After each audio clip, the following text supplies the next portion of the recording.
Today, Jang Jaswal is celebrating 1 year since having heart and kidney transplant surgery. During the 12-hour procedure, Jang had a near-death experience that changed him from an atheist to a spiritually transformed person. Jang and his wife Shusila came to my home to talk about his transformation. Jang, this very day, we're celebrating 1 year since you had a surgery which resulted in a near-death experience. Could you talk to us about the surgery and the near-death experience that you had just about a year ago? Sure.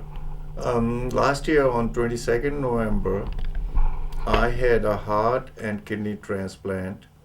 And it was 12 hours long of a surgery. And I was under the effect of anesthesia. The next day when I came out of anesthesia, I was surprised to see myself in the bed, and I was very peaceful, very calm, and I had a different kind of happiness inside me. It wasn't due to the success of the surgery, it was more what I experienced during the surgery.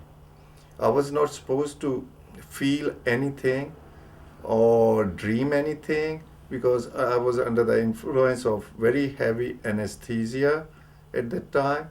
But some time during the surgery, I found myself at some different place altogether, altogether it was a different place. I found myself in a kind of a valley which was surrounded all around by hills, and I wasn't there physically, but I could feel my presence, my consciousness or awareness was there.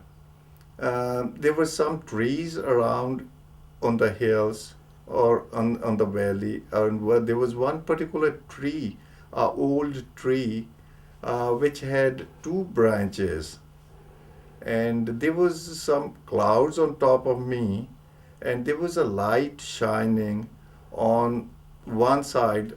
According to my orientation, it was on the north side of the valley, and I was in the shade at the time because there were clouds overhead, and there were some people standing towards the light. They were facing light, and I could see only their outline because some light was filtering through them. It was they were translucent kind of figures. I couldn't see any faces or anything. And I had few questions in my mind at that time, and then I more like I was communicating with somebody who at a upper intellect, higher intellect level, or at super level, whoever it was communicating with me, all that communication was taking place telepathically. Whenever the thoughts were coming in my mind, questions were coming in my mind, and before the question would be completed, an answer would pop up in my mind automatically. And then it was conveyed or communicated to me. Somebody was telling me, oh, you finally are here. Somebody said, oh, you dog, you are here. And dog it's a derogatory term used in Indian system for low kind of a life. And I was little wondering why somebody is telling me or calling me a dog.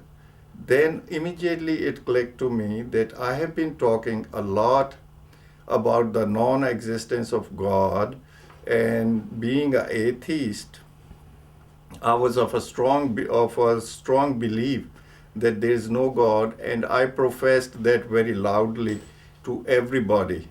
whoever I'll come in contact with, or whoever would do some religious things or prayers, I would always talk to them and will raise my opinion very strongly that there's no God, why you guys are doing all this. Uh, and then what happened was, uh, I questioned that where I was, and communication came to me, or somebody told me that you know very well where you are. And then I had few questions that who is God, what's God, and the communication came to me saying that I have all the answers inside me. Somebody told me that you know all the answers, and all you need to do is look inside you, listen to yourself, and everything is in you. And then the other thing I remember very vividly is that somebody told me that you think you the center of the universe, everything, you are a very important person, and you control everything. But you are not. You're not the center of everything. Let me show you the center of the universe, or let me show you the universe. And then I moved towards a place, towards the edge of the valley, where there was a little gap between the hills, and I saw Earth spinning on its axis, and Earth was moving in one direction at that time, though it was spinning at the same time around its axis.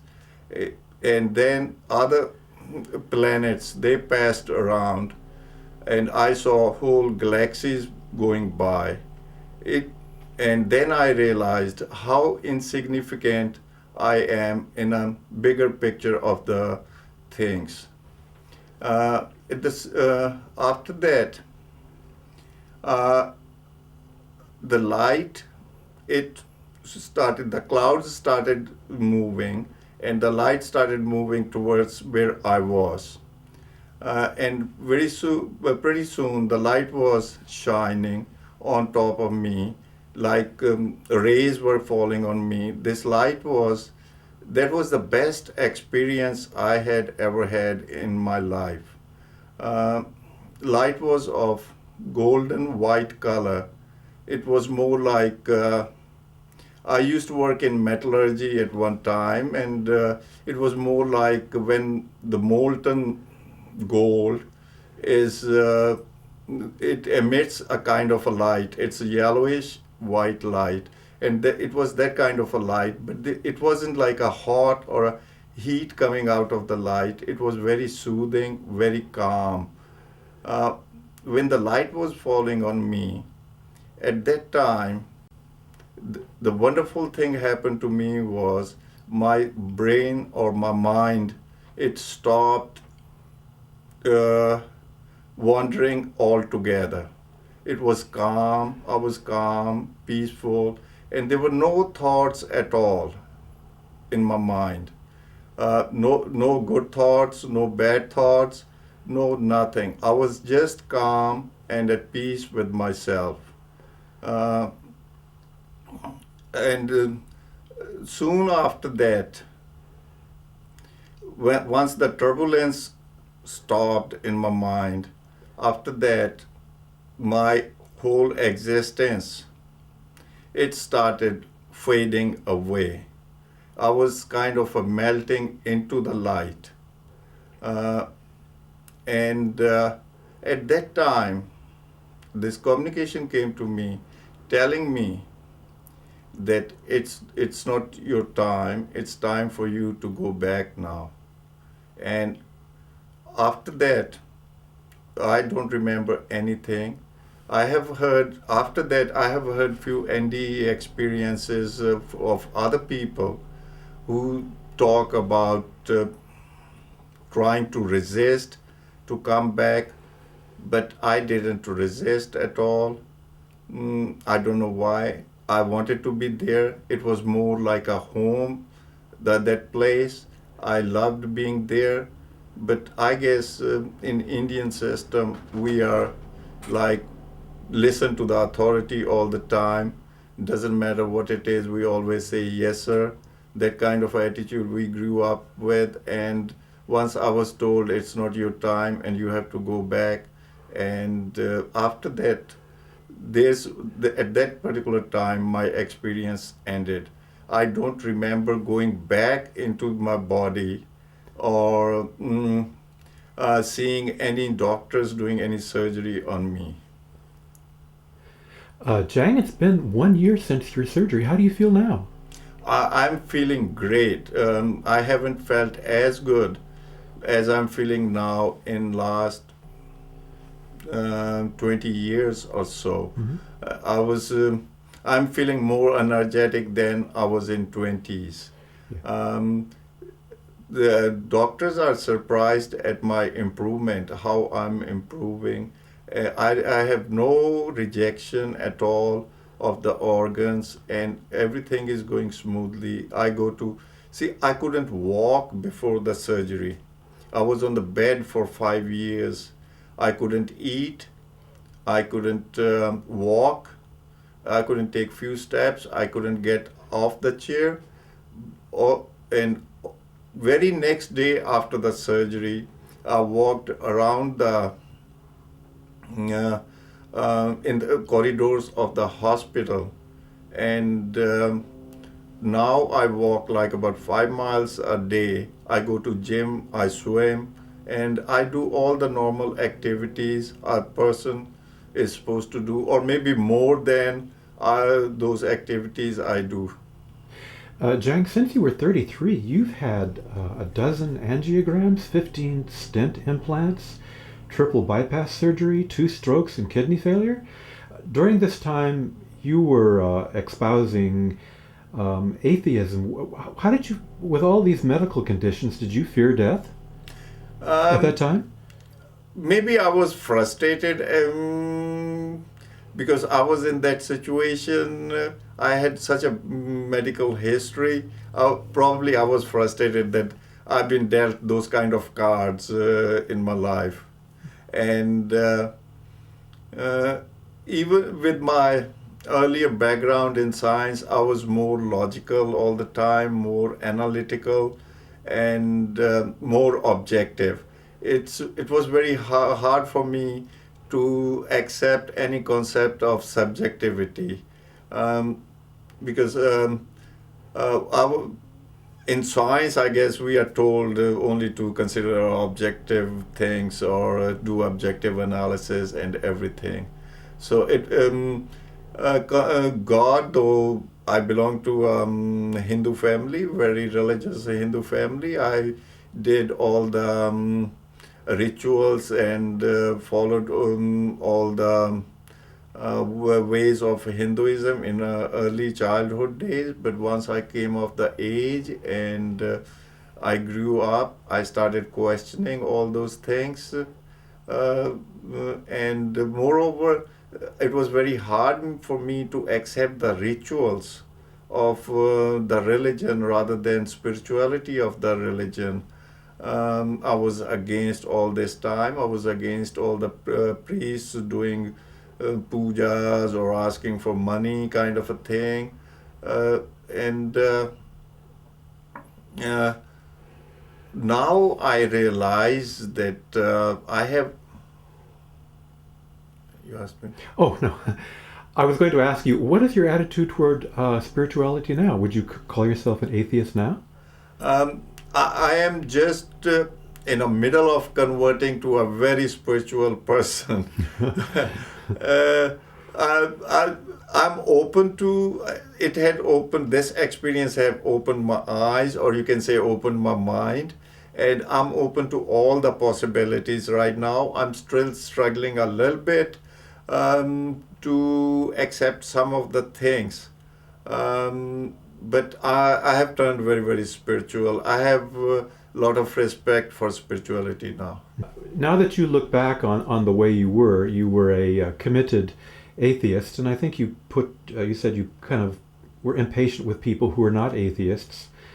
How do you view the person that you were now?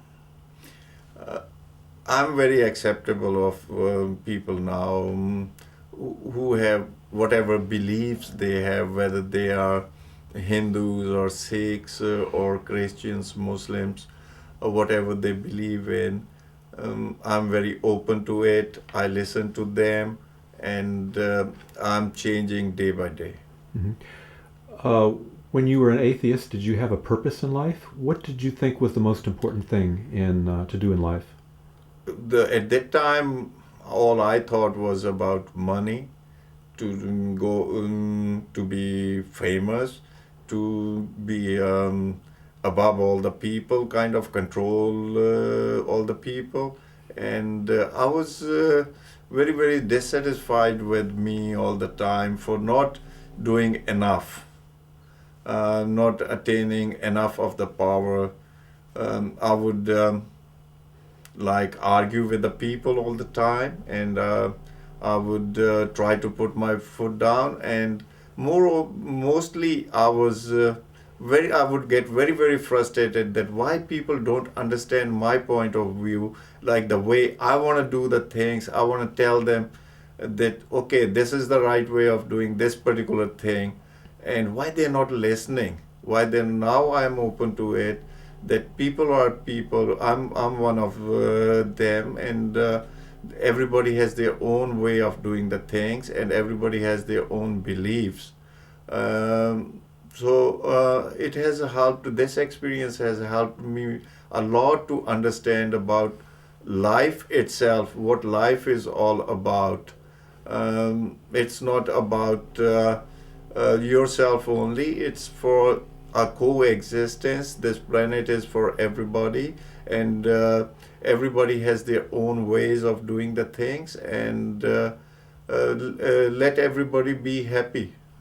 Why do you think you had the values that you had before your near-death experience?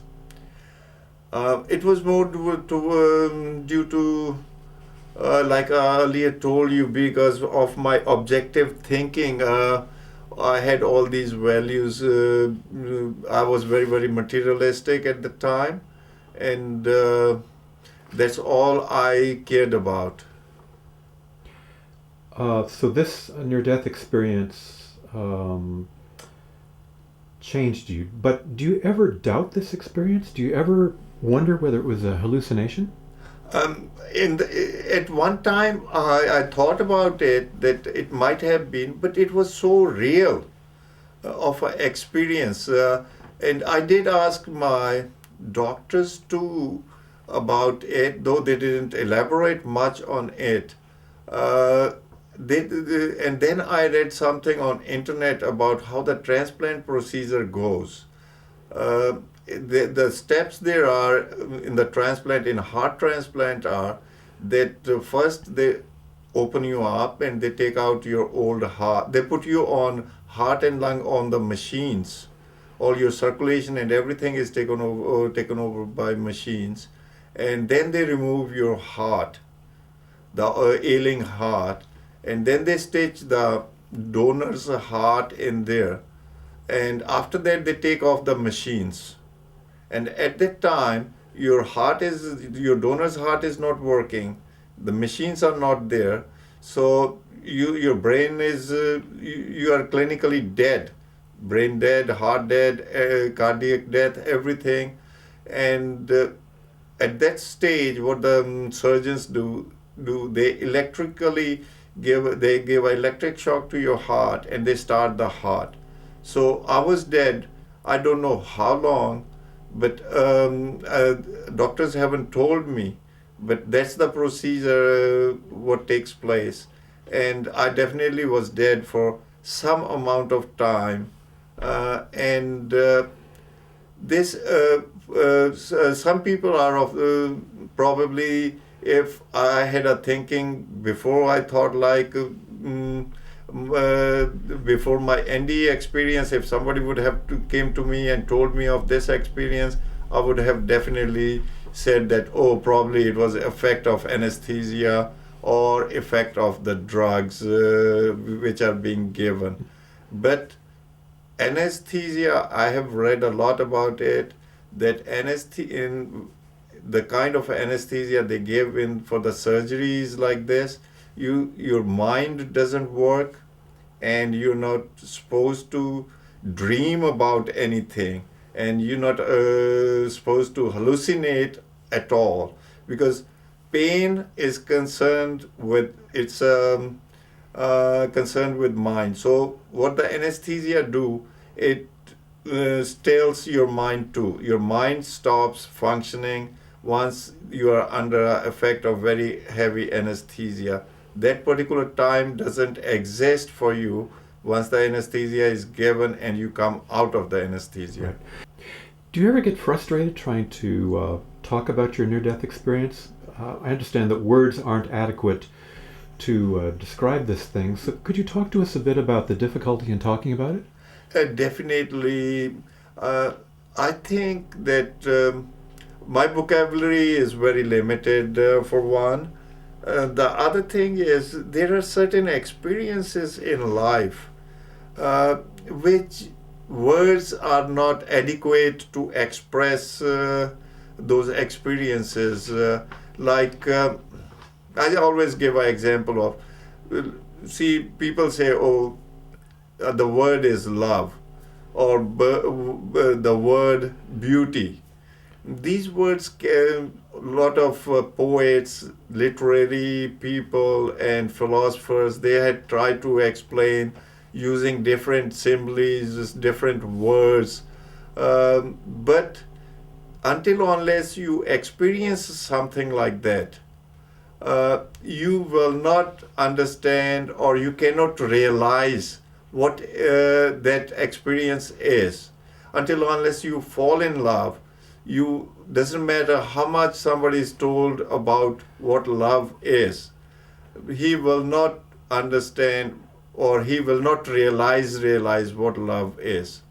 So the same way, this NDE experience, it's very hard for me to express in form of words. Like there are no words, don't do justice to the experience at all. That's all I have to say. Right. You said that the most intriguing thing about your near-death experience was the quality of the light. Yes, the light falling on me, what it make me feel at that time, that's the most wonderful thing. That it was so peaceful of an experience, so blissful. I never understood the meaning of bliss before, till I experienced this light. All I didn't have no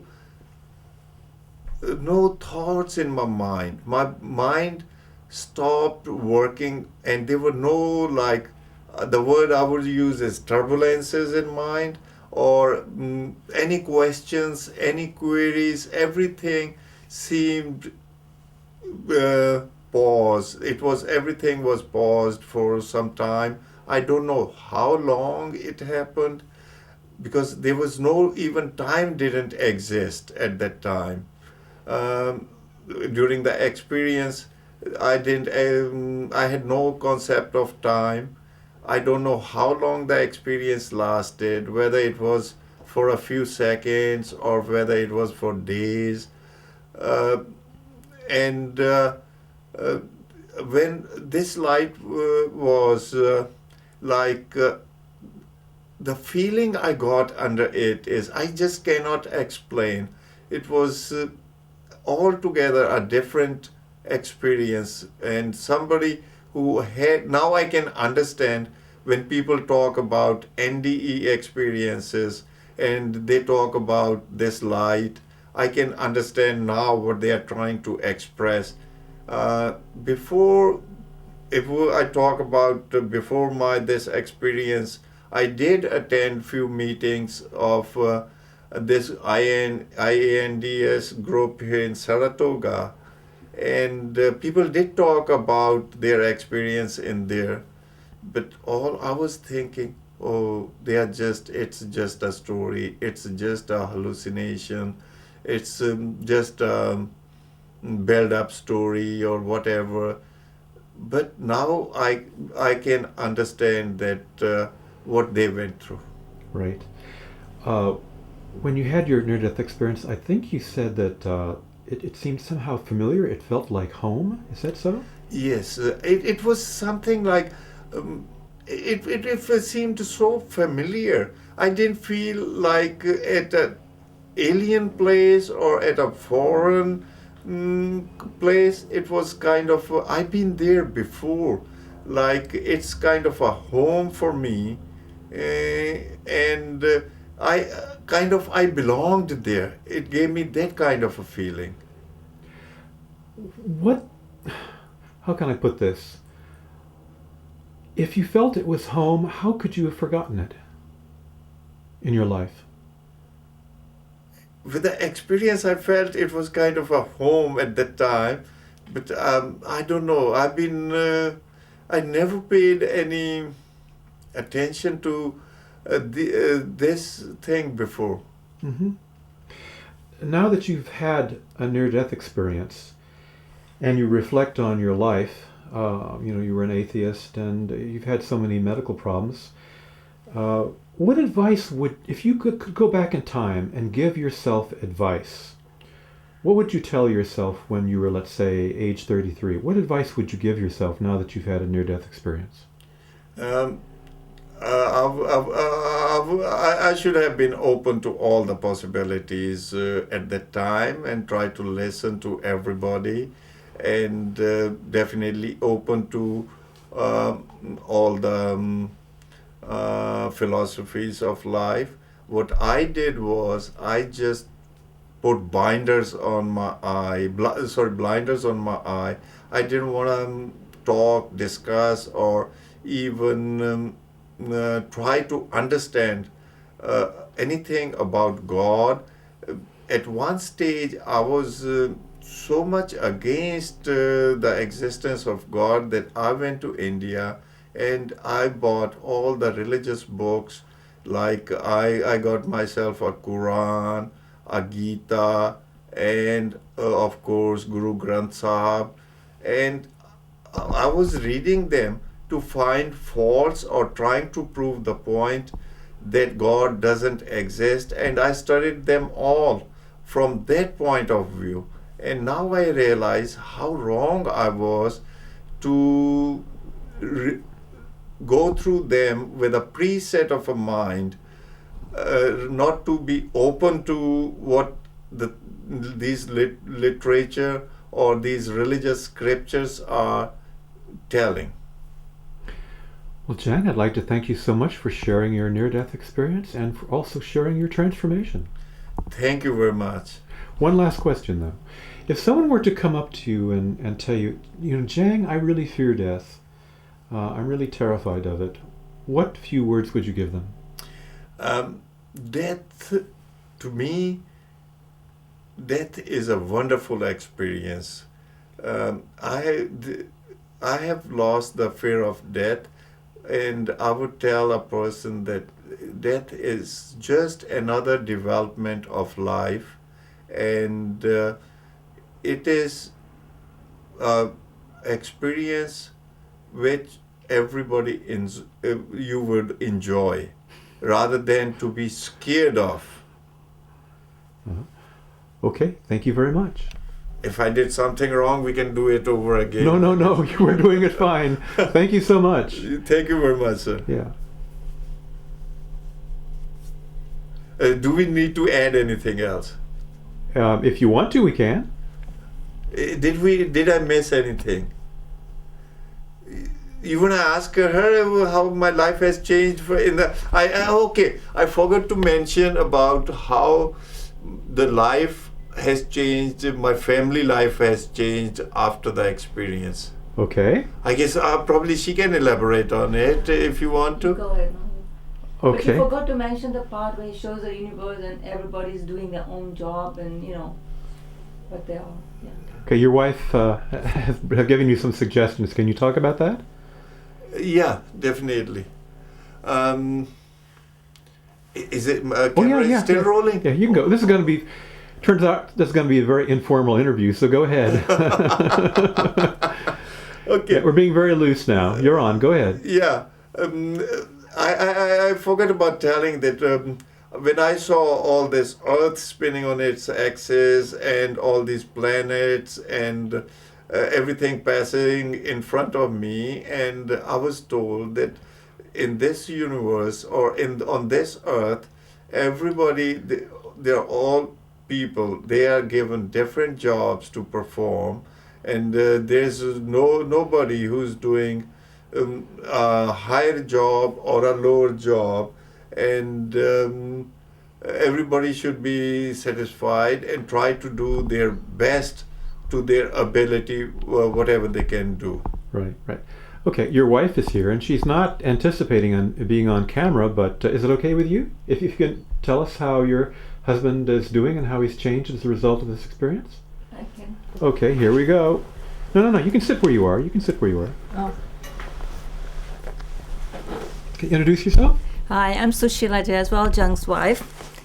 And things have changed a lot, and we've never been this happier before. My home had become like a hospital, and I was like an ICU nurse all this time. Like, I didn't have a life of my own. It's just running around. He hasn't worked in years, and me supporting the family, putting 2 kids through college, and 1 daughter is still in law school right now. And they're enjoying their dad so much now because since childhood, all they knew was dad being sick or being rushed to the emergency room at midnight, and I'm there till 3 o'clock, going back to work at 8 a.m. And so I was holding on to everything and managing him also. And right before up to the surgery, he couldn't barely walk. Only thing he was surviving was on oatmeal, something to go down his throat, because the whole circulation was shutting down. Even the intestine didn't want to digest the food. So I'd make pot of porridge and oatmeal and leave it for the day. At least if that went down his throat, I'd be good. Otherwise, he'll bring food to his mouth and he'll just refuse. We'd take him to every restaurant thinking change of place, change of food he'll eat. He didn't. And he lost 40-pound weight, and he'll be lying on the couch. I leave for work. I come back, he's still there. He was worse than a 90-year-old man, and his muscles started dying. His leg, he'll walk few feet. It starts aching because the muscles are not there. And taking to the doctor's appointment, I had to make him sit by the patio and then go park the car and come because he couldn't walk from the parking lot to the doctor's appointment. Right. And there was insecurity that anytime he'll be unstable, fall down, anything would be wrong. It was so many things. The whole biochemistry was off. Yeah. Okay, now that his health has improved, has his personality changed? His personality has changed. He's calmer, and he's out of this materialistic world, and he's helping others, and he'll take anybody who needs something, and he does walkathon to help the American Heart Association, the transplant people, anybody in need, suffering, who needs to go to the doctors. He knows what it means not having help to go to the hospital. He'd go at 5:30 a.m. for this one person to take him to the hospital because he needed treatment, sit there till 9 a.m. and bring him home. He would get up at 5:30 to go and help somebody. Right. And he did it 3 times a week. And the person was paying him for the gas. He said, no, you just not for me. You can give it to American Heart Association, donation, something. But he didn't take nothing. But just helping, being there for somebody who's sick, come up. Right. Morally, physically helping. Mm-hmm. Oftentimes, spouses of people who've had near-death experiences have a difficult time trying to adjust to the change that's happened in their spouses. But it sounds like Jang has become more pleasant.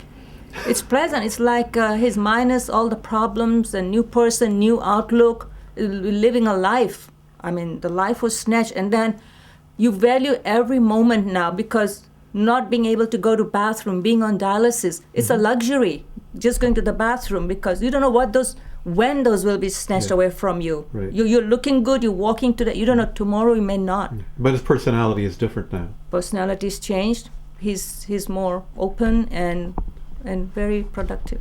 Okay, so Jang, we're going to close this up. So this is an unconventional interview, but I'd like to thank you so much. Can you think of anything else before we close?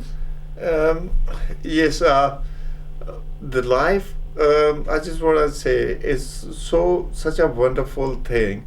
In our life, we take everything for granted in general, but we don't appreciate things till we come very close to losing them.